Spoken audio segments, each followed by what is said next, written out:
Welcome to this video about system level configuration. So what we noticed the last years is that we see a lot of customers struggling with extremely complex models that are slow and difficult to manage, that are also hard to maintain over time. So in this video I would really like to talk about the importance of having system level configurations and how we would build these system level configuration models on our configuration platform Ace. So first of all, what is system level configuration? Well, in short, it's a method of managing complex systems efficiently. So in other words, with system level configuration, we want to combine highly interconnected components together. And probably you already have a lot of different configuration models in your organization.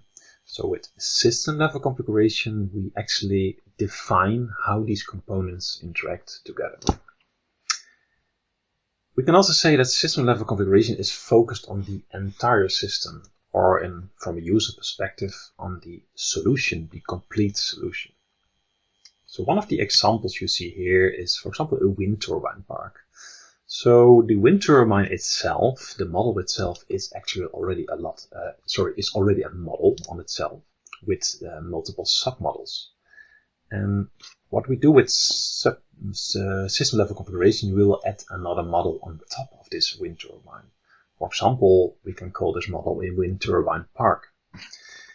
And this wind turbine park model has a dynamic number of wind turbines. So we call this a submodel with dynamic instances. And why is this dynamic? Because with system level configuration, we want to that the configurator will decide for us how many wind turbines, in other words, what is the quantity of wind turbines do we need based on the required power output.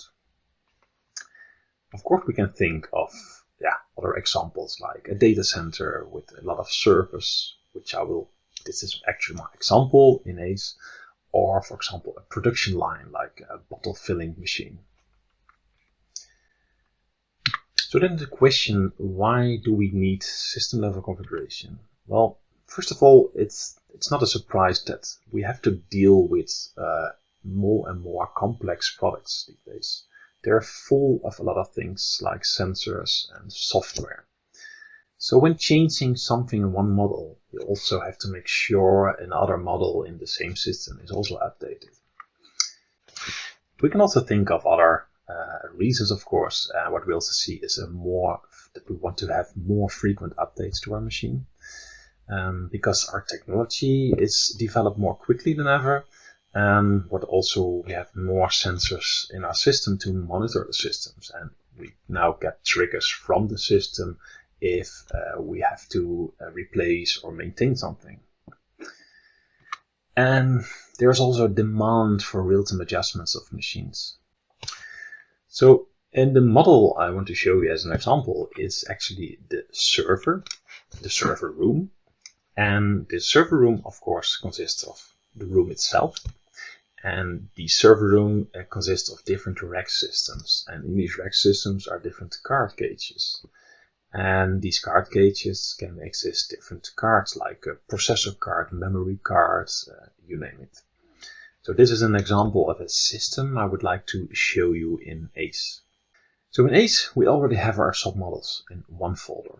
And since our card cage can consist of multiple cards, like a memory card or processor card, we first make sure these cards become the submodels of the card cage model by selecting them one by one. So we set the instance quantity to a minimum and a maximum number. Of course, dependent on how many cards the card cage can consist. We will do the same with the server. So since it can consist of multiple card cages, this server also needs power, of course. So what we will also do is adding a power unit to this model. And when we added them all, the result is of course a nice system model structure of this server. Then we have logic. Logic in a system model is also slightly different compared to the logic in individual models. Examples of some typical system level rules are here, for example, a sum rule. because we want to know, in this case, the total amount of memory which is in the system. And the reason is because we have another rule which makes sure that the required memory we want in the whole system is always greater or equal to the sum of the memory which is already existing in the system. When we're done, we can of course also expose this model in different CPQ systems, like Salesforce CPQ or maybe your own home-built CPQ systems. But in this example, I will show you Configit Quote CPQ. So what we will do, we will add this server to our quote. And on the left, you will see the complete structure of this server.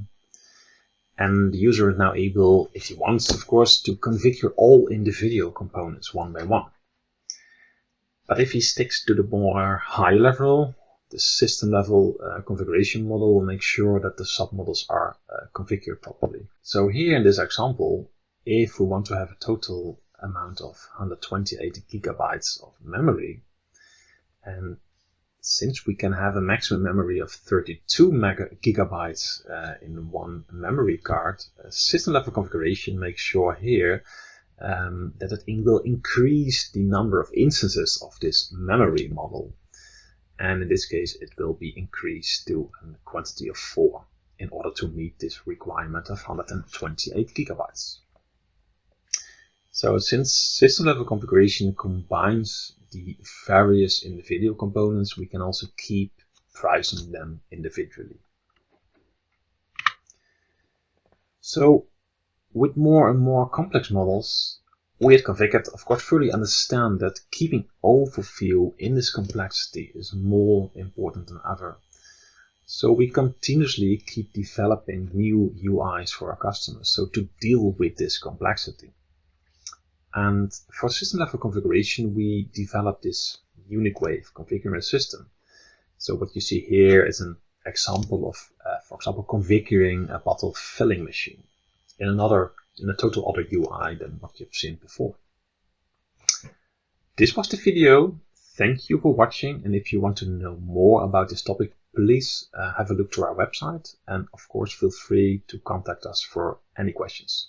Thank you.